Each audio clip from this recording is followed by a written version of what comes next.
And wonderful. We are live everywhere, right? Yes. Hello world. Hello, hello Facebook. Hello Instagram. No Instagram. Hello YouTube. I guess so far. Sasha and Vedran here. Right? Hi everyone. Good evening. Thank you so much for tuning in. Okay, so today, there you go. It's very nice actually. I just had to make sure that the little in-home factory of everything. We are like an octopus doing everything ourselves and trying to get as much as perfect out from imperfectness, and we are getting better. No, I had to make sure the audio works. And do you want to share the links wherever you want to share the links?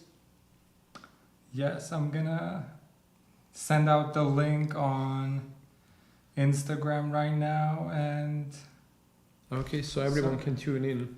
Yeah, that'll be. We had an amazing actual why Vedran is putting these links together and making sure that people wanna in tune, they tune in live, so we can have like some live interaction with you guys.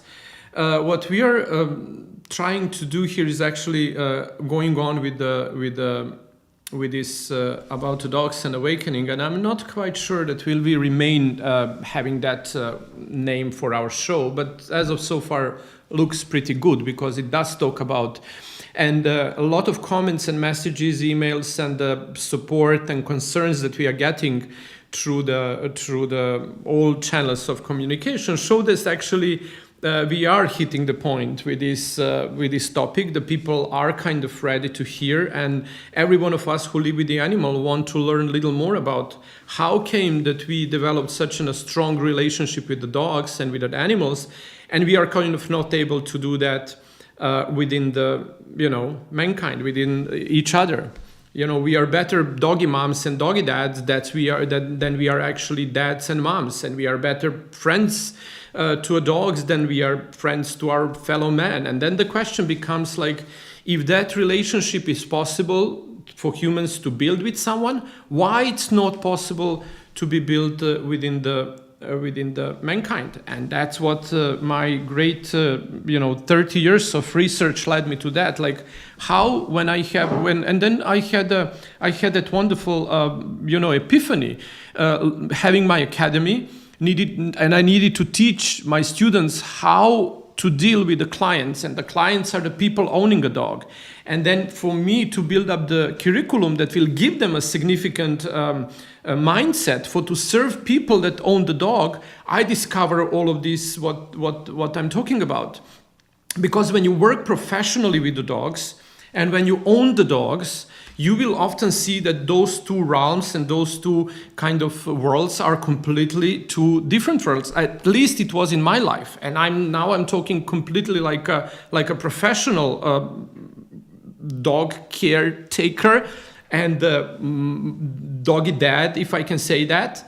And I saw that the dogs I was taking care of professionally were more happier than the dogs I was loving for myself, that I got like emotionally entangled and engaged with. So that's kind of very important and distinctive reason why we are doing all of this. And it's actually just a little more ongoing project on my a new edition of the book about the dogs and awakening, or however we're gonna call it. I don't know. It's just kind of as of so far that's how we go. But today we are going to move on with the next step towards pure love and harmony, and that would be a topic on responsibility. That's important to understand. So responsibility arises from our status in the dog's life. We do have a responsibility. Once we take ownership of someone, then we have a responsibility over that as well, that whatever we need to do or what a task we need to perform, we do need to take a responsibility. And responsibility can just be the first step towards responsibility is respect. So without respect, one can't find the responsibility towards object of respect. So if the dog is my object of respect, I need to understand who is the dog, what are the dog's needs, up to which level the dog consciousness arises, and is there any. So all of those questions are pretty important to ask, because otherwise, without answering those questions, we will not be able to come up to a solution of how to deal with those circumstances that arises from that relationship. And what we can learn there, the first step is to learn how to respect. And if we respect, out from respect arises a responsibility. So the first step, we talked about dogs last time. If you didn't have a chance to look for it or, kind of see the episode number 1, 2, 3, which one was that? That was one for sure, right? Then we had a couple of Q&As, and now this one is like third, fourth? This is the 4th. This is the 4th. So we kind of like nailed in the respect, and now we are ready to move on with the responsibility. So you don't have the same responsibility if you are CEO or if you are a gardener or if you are, associate or a partner or the owner. The position you hold, and also you don't have the same responsibility as a mom or as a dad. You do have responsibilities, but they arises from what we are capable and what we are in need for the family to do. And all of those things are very important to understand, and we can understand, and we can really nail it down and master it through the relationship with the dogs, because they have that level of consciousness that is in-tuned into laws of nature, order of love. Though everything is the way it is. So now a responsibility arises from that, how to take an advantage of what is and how to turn it into a bigger support rather than being an obstacle and burden, right? Does it make sense? What do you mean by take advantage? Like you need to perform up to your responsibility that arises from what is your position in that relationship. So if we need to come back to oversee the contract, and then we kind of see what the wolf and mankind agreed on, and then the people gonna say shelter, food, interaction, and the dog would say whatever you need. And where the problem started, when the dogs get close to us as much as they become our best friends, because humans, no matter how friendly we are, how extrovert we are, how pretend we are, how much we pretend, we don't have friends. It's difficult to have friends, because if I don't know who I am and I don't accept myself the way I am, because I have 10,000 things that I would love to change inside myself, becomes like which kind of facade and mask I'm playing in front of you. So you are thinking that I'm something that I'm actually not. And in that mirroring, we are just kind of losing ourselves. So when I say take an advantage of what your responsibility is, and instead of blurring it and shadowing it and putting it down to a unprocessed some consciousness that will later on arises as a fate and the destiny of the family and the family system, then to take an advantage of the possibility and then build on top of that rather than pushing it under the carpet. Does that make sense now or no? A lot of words. Can you say it like you? I quite know that you are kind of like know what I'm talking about, because you digested it philosophy with me a lot of times. So can you then just translate to people what I wanted to say, please? So I think it's important to take a step back to the last episode and to really make sure that we know what we're speaking of when we say respect. Is it respecting the dogs, ourselves, other people? But then also you said it's a very active respect. So out of respect, if towards yourself, for example, if you're in a situation that doesn't make you happy or serve you, you should act. Yeah, that's So there is you that go. part of the responsibility? But now you have a responsibility to act accordingly, right? If you are not in a good marriage, then your responsibility is to divorce or to fix it or to do something. And if it keeps bothering you, because it's always like easiest way is to move on. The best way is to fix it and then to move on, because once something is broken, Instead of just packing up and leaving. yeah, it's the life gonna take us exactly to the same or even worse situation. So it's not something that we're gonna be able to escape. It's kind of becomes, as I say, like what we are not bringing into our consciousness and not dealing with that, whatever comes out from it, we bury it, and it becomes a part of our subconsciousness, and then that subconsciousness actually drives our actions. That's why I want to do something, and I'm doing, for example, let's take my diet. Like I gonna die like fat and hungry. So entire my life I'm on some diet, and I'm kind of trying to lose weight, and I can't lose weight, and I'm not eating, and I'm not losing weight. So it's nothing to do with how much calories intake, outtake. It's completely physiology of my body that is structured around the morphic resonance that I'm in loyalty to. Because entire my family has an issue with that. So why would I be different than them?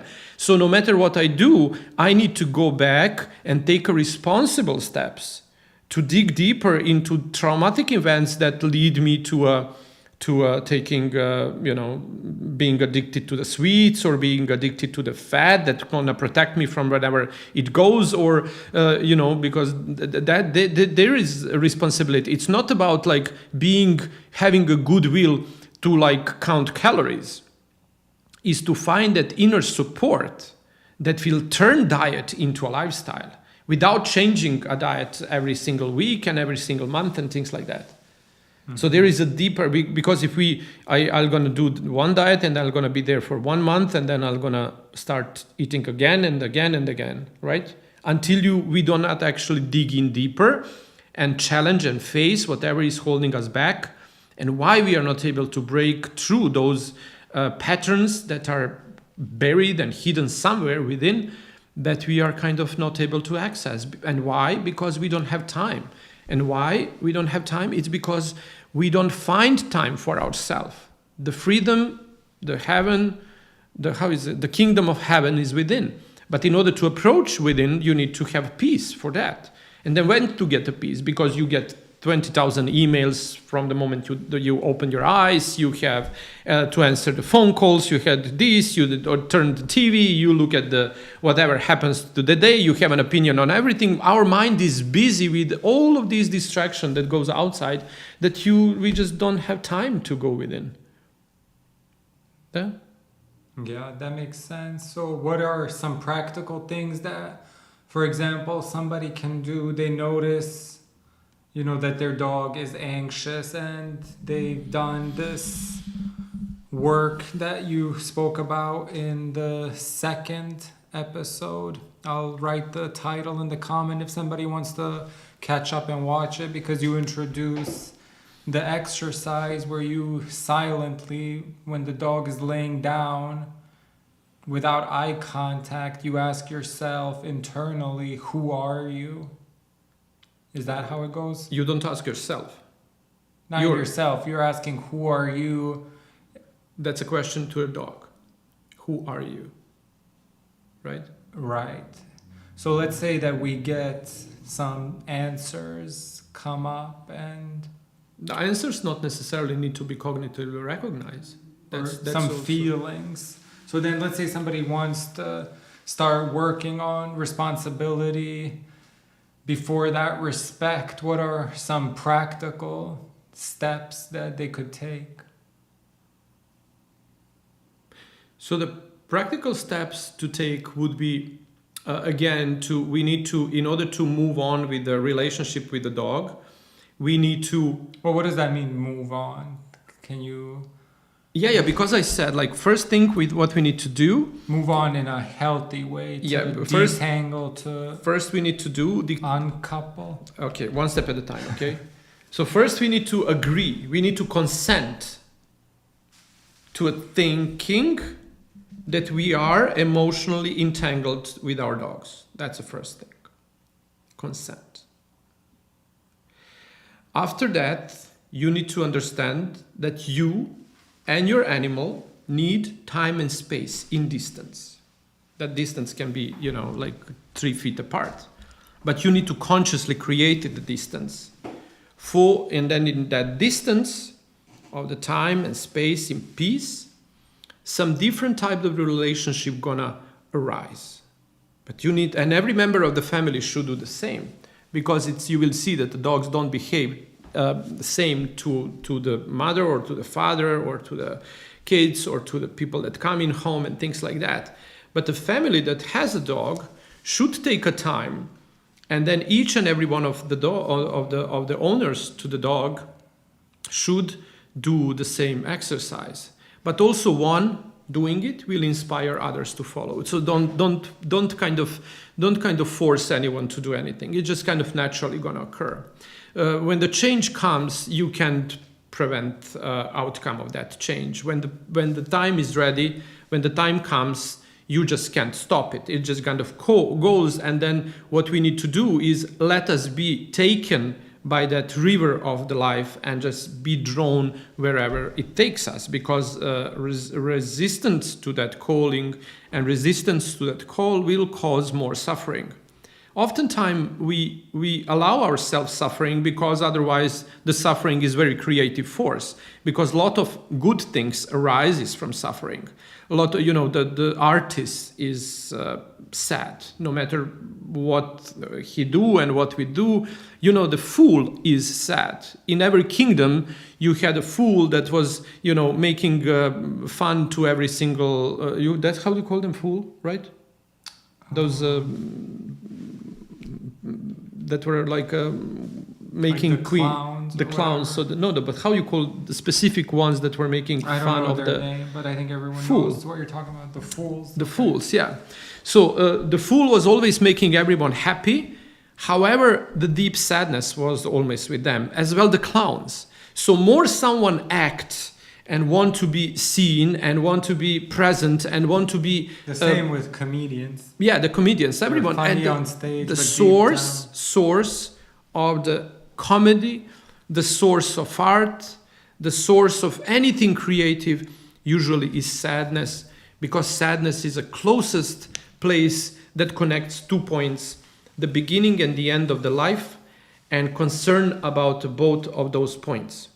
Ending our life end and wherever we go and what's ever going to happen after that is something that starts, coming within our mind, usually in the second portion of the life, when we are done doing, changing the world, then you finally try to, go within and change yourself. So when we talk about this first interaction with our dogs, we need to take off the clown mask. And then we need to allow our dogs to do the same. And the only way to do that is to create a time and space of respect where that masks would be completely okay to take off. And that's what I said last time in one of the episodes. You want to, bring attention to your dog, calm yourself by breathing very, slowly in through the nose and very heavily out from the mouth. Do it like a couple of times. And then give your full focus attention to your dog and ask within yourself the mind question within your mind. Don't say a word, but, process the question within your mind and ask your dog, who are you? Who are you? And just open to no matter which kind of questions you're going to hear. Don't project. Try to calm your mind as much as possible. And try to look for the feelings. Are they pleasant? Are they the sadness, anger? Like just, stay within yourself, with yourself.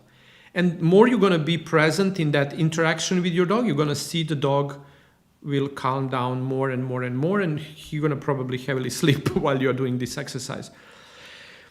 On the other side, if no matter which kind of emotions arise, from that interaction, it can be frightening kind of for the mind. What are you doing? This is stupid. You don't need to consent to this. He don't know what he's talking about. 10 times, like addicted person would say for the, just one more gambling, just one more cigarette, just this line of cocaine, just this sweet of chocolate, just this drink, and then afterwards are gonna be again. So that's all the mind game. Just do it. It's not a big deal. Do it once. No, when you start interacting with your dog in this way, the conscious way, the possibility of the change is very high. So the mind and the loyalty and our body want to take us to the places where it looks safe. But in that safe place, we do not progress. So it's very important to give space and time to this and just slowly, listen to the answers.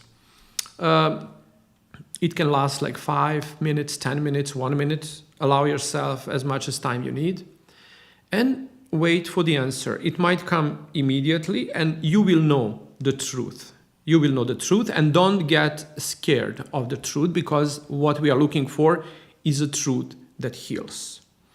Might, be someone, might be something, might be event, might be a missing puzzle, might be a missing piece. And just stay with that as much as you feel like. Acting, first, this is a responsibility on its own. And then acting on that decision, acting on the result of that exercise would take us to a detanglement. The moment when you actually detangle, when you are able to tell your dog, you are my dog, I am your master. I am responsible for your care, and I let you go, and I let myself go. So I set myself free, and I set yourself free.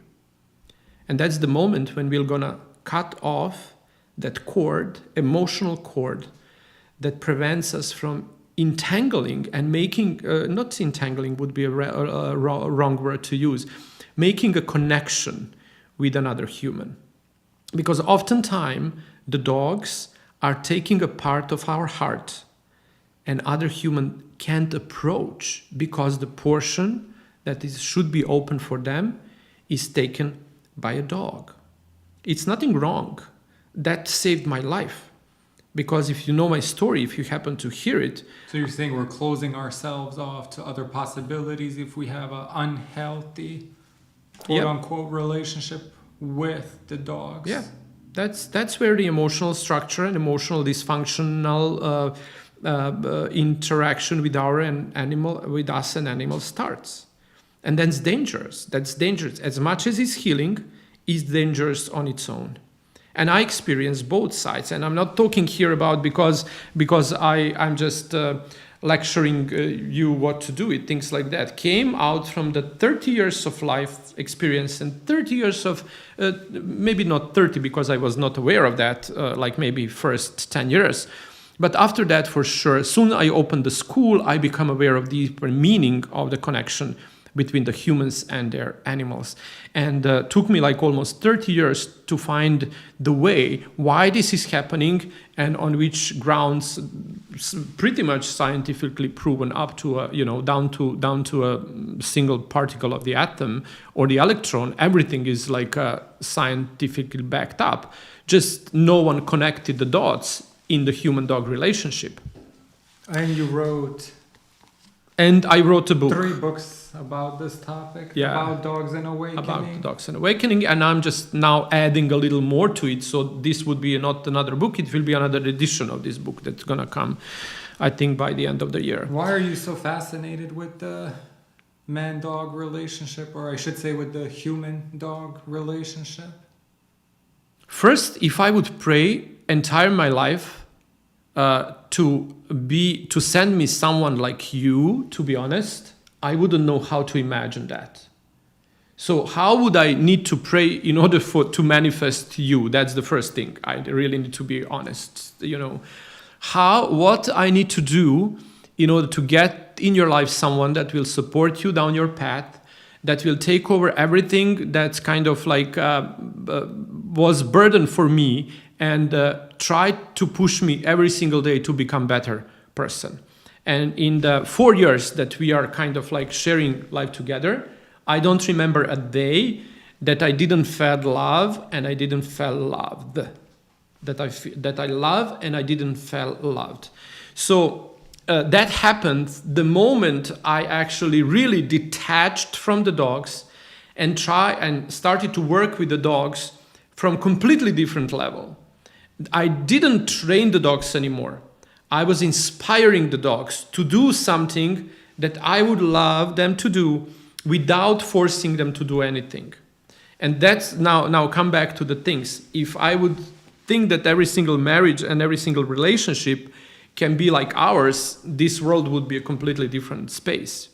And I set myself to this path by learning from dogs. And then exactly that what was really, if you remember, actually the time we met was a time when I was publishing this book, and the underline of this book was Sasha is towards pure love and harmony, and the life I'm living now is pure love and harmony. So it was a Sasha is for 30 years towards this time, and now everything we do and inspire other groomers to become stylists, to detach from that mindset of the industry that holds them back, to inspire doggy moms and doggy dads to become a doggy mom and doggy dad but from completely different perspective, inspire our kids to move on with their life, to fight for what they think it's true, to inspire them to don't look behind and be faithful for no matter what part of your life you are living through, just give it the best. Take the best out from there. So that's what actually inspired me to move on with this, because the dog took me to this moment. Take me 30 years, I was having in front of my eyes, I was having this brand because I said Sasha is towards pure love and harmony in a human-dog relationship. Our products, our services, my talks, my everything, whoever follows me knows that that was always outline of my everything I did. It was ups and downs, and I tried to share as much as I could. When the downfall was happening in my life, I kind of took it silent. Afterwards, I came out, but I always talked about what was going on and things like that. And then the miracle happened. To be honest, Vedran, if I needed to nail you down, if I needed to explain to the God whom to send me, I wouldn't be able to explain to the God how you should look like. And that's exactly what I got like as a present for everything I learned from dogs. And I wish everyone the same, starting from my kids to my baby mama and ex-wife that I love dearly, that supports my passion and my life dearly, that was on the how can I say that, on the spot by nailing everything she did with our kids, while I was busy grooming dogs, going to the shows, trying to be a great dad, to bring money home. I failed to do everything. I failed to bring money. I failed to be a good dad, but I kept inspiring myself, and down the road happened to do my kids. And everything I did as I was taught by the dogs. The moment of my realization came, and it's not easy. It's not easy to be responsible, because responsible means sometime to move on, to go away, to stop the abuse, to do the things that are not easy to be done. But the cord of the loyalty and the ancestral abuse that never stops, someone need to cut.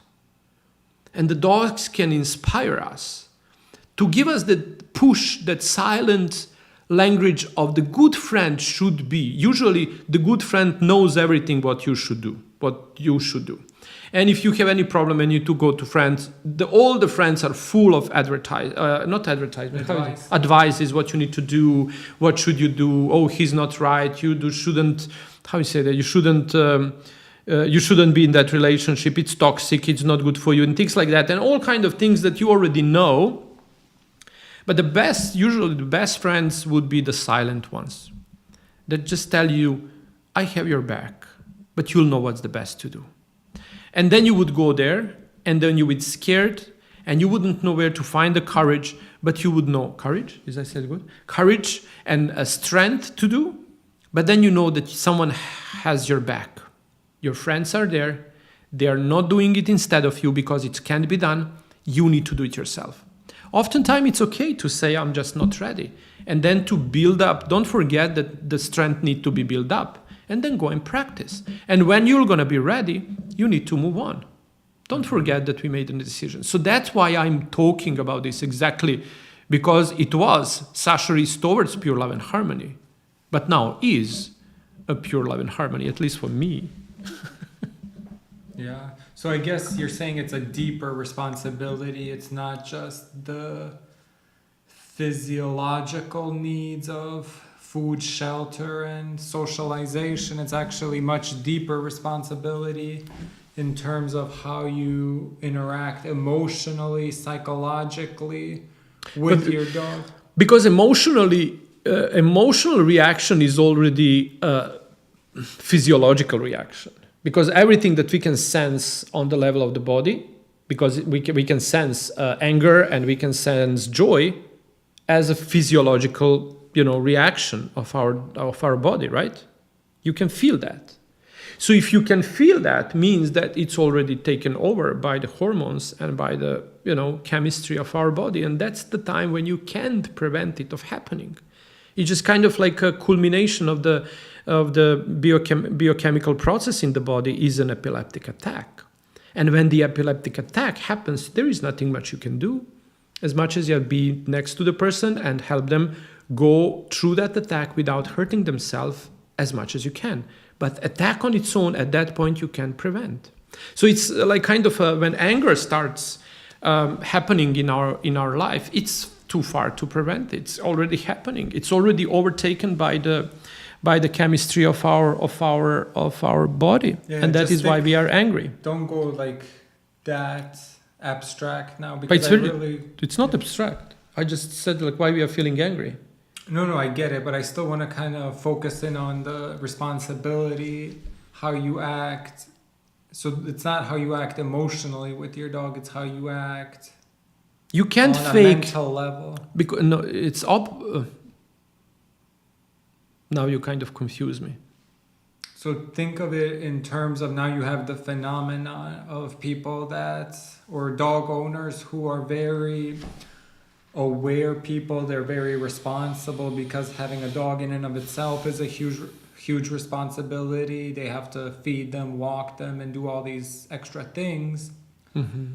And nowadays you have the phenomenon of where people can't leave the dogs alone because they have separation anxiety, and then people will say, I'm his or hers emotional support human. Yeah, listen here. But it's not how it looks like. The separation anxiety is happening because the dogs are afraid that the humans are not capable of taking care about themselves. And then when they leave the home, something's going to happen to the humans if they are not together. So they're scared for the owner. They're not. Yeah, they're not scared for them. They're not scared to be alone. It's nothing to do with alone. They're scared of what's going to happen to their owners. And where this fear is coming from?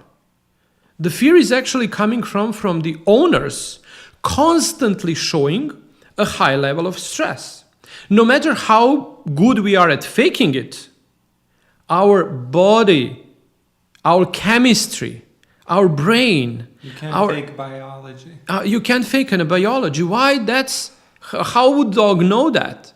Because you smell high level of cortisol and constant stress that actually is... The stress causes body to decide flight, fight, or freeze. When we expose ourselves because we are not responsible towards our own life, we go to job we don't like. We stay in a relationship we don't like. We go out for a dinner with the friends we hate. We pretend.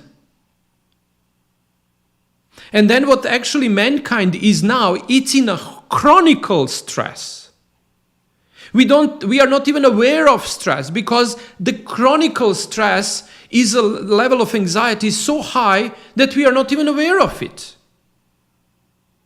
How you say that? There is a great saying, if you stay too long next to a shit, you wouldn't smell it anymore. Right? So that's exactly what happened to us.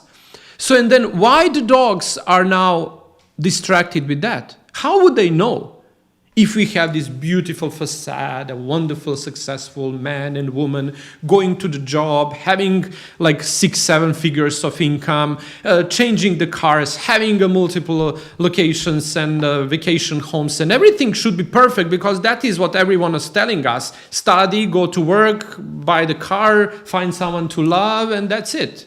Have kids if you want. If you don't want, take a dog. And then you start questioning all of those things. At one point, what happens? Then why we can fake it? Because we smell. We smell. We can smell it because we are not aware of those smells, but the dogs can. That is why the dogs can predict the epileptic attack and the attack of, how you call that, I just said like a... diabetic attack, because all of those attacks are a culmination of the biochemical process in the dog. Panic attacks. Everything is a biochemical process in a human body that requires a lot of hormones. Something triggers, and then it's and in that triggering, the different type of the hormones are released, and then what happens there is the smell and essence of the human's body changed. Physiology changed. And the dog smell that. Why would you go to a job you hate? The dog would ask yourself. If you are a human, the human can control its environment. Why? Because the human can create the environment they live in. Yet somehow, in this environment that we can create, we are completely lost. And we are stressed. Where on the opposite, when we feel joy, happiness, it's because our body is overwhelmed with the serotonin, with the oxytocin, maybe not of that anymore too much because that happens when we were a baby, but that one triggers a lot of other hormones to go. Serotonin, endorphin, and all kind of things that are joyful, pleasant kind of like experience to the body. That smells too. The cortisol has a very strong smell, very sour, very spicy. It's kind of very angrish, like very. If you would take it, if you would try to find like if you could smell the humans having the anxiety level high and cortisol level high, the smell of the body would be like very acidy and very spicy and very grapefruit kakaviem, soury, right? On the other hand, bitter. On the other hand, the joy hormones release sweetness, release vanilla, chocolate. That is why we tend to gravitate towards sweetness, because the sweet, when we put a chocolate in our mouth, what we connect ourselves with? We connect ourselves with the date of birth. Because what happened to the baby when we came out from the mom, we got to the breast to be fed. And then the breast milk is so sweet and so nice because the mother also went through such a big and tremendous event like delivering the baby. And it was like very, like that pains that are like, unexplainable. Like I'm a man, I do have 2 babies and I couldn't even imagine what my baby mama went through. But the moment that the baby is there, all of that is forgotten because now the joy and happiness overtakes the mother body. And then when the baby eats from the mother's breast, it's that sweet, nice, soft, vanillish, chocolatish taste that is full of those nice hormones. And then what happens to us through the life, we tend to re-engineer that moment when we felt safe and protected. And actually the birth was the biggest victory we ever will have in our life, because we changed an environment from living in the water to breathing the air, from being in a dark to coming out to light. So being delivered and being born is the biggest human success that can be matched during the life. But what we do in our life is we kind of tend to come back to that moment by eating sweet. That's why So they every call it single comfort time, food. comfort food. It's not comfort food because I don't know what. It's because we crave what we crave. We crave safety. We crave that moment when the mother everything was in that hands, because we were like incapable of caring about ourselves. No matter what happened, which kind of circumstances, the birth, the concession, right? Anything, mother, father, their relation, that doesn't matter. We were completely unprotected, and that sweetness was connecting us to the only person in our life that was looking to us like a goddess. That's what dogs are questioning. If you need chocolate to make you do that, but also the joy and happiness can be a result of your decisions. Interact with the people you like. Surround yourself with the job you love to do. Do the things you love, and then you will not need a chocolate. You will not need just a little sniff of the cocaine. I am not me excluded. We will not need a weed to fog it a little bit and then to get a greater perception of the life. We would not need all of that. What we are in need, just simply try to find a way to lower the level of cortisol, lower the level of adrenaline. And that's, again, when you learn about what we called last time, that we were talking about the silver fox experiment, about how the dogs become a dog from the wolf. There is a significant under the table theory that actually gives all the explanations and explain to us that actually dogs are 2 steps ahead of the humans. And that's what we need to learn about, how to feel, how to embrace the telepathic intuition and the gut feeling as a real sense, rather than some voodoo, artificial, I don't know which kind of way to explain. That's a responsibility. Responsibility is to leave the marriage that you don't feel loved in. No matter how much money gonna cost that divorce, because you don't know how much money gonna cost to heal that relationship. Wow. Fascinating discussion, fascinating points you brought up. I think we might do a second post live after I get some time to digest this one and our viewers. So let us know your thoughts in the comments, and we really appreciate all the messages, and drop us a like and a share and subscribe, and thank you so much for everyone's support. It really means a lot to us. Yeah, because this is very raw, very honest and truthful, without any big preparation. And that's what you might end up learning to this. That is what we wanted exactly to do, is like to come in front of the camera, get in tuned in the morphic resonance interaction with you guys, so we can kind of express through the intention and give attention to the thoughts that are going to arise during these lives. So nothing is prepared and nothing is perfect. And I'm so proud of myself that I'm getting better in staying comfortable in unperfectness. Love you so much, and thank you for your all love and support. Amen. On this time. Bye. Bye. Znači, jel si me izvozao? Ti meni ništa ne slušaš.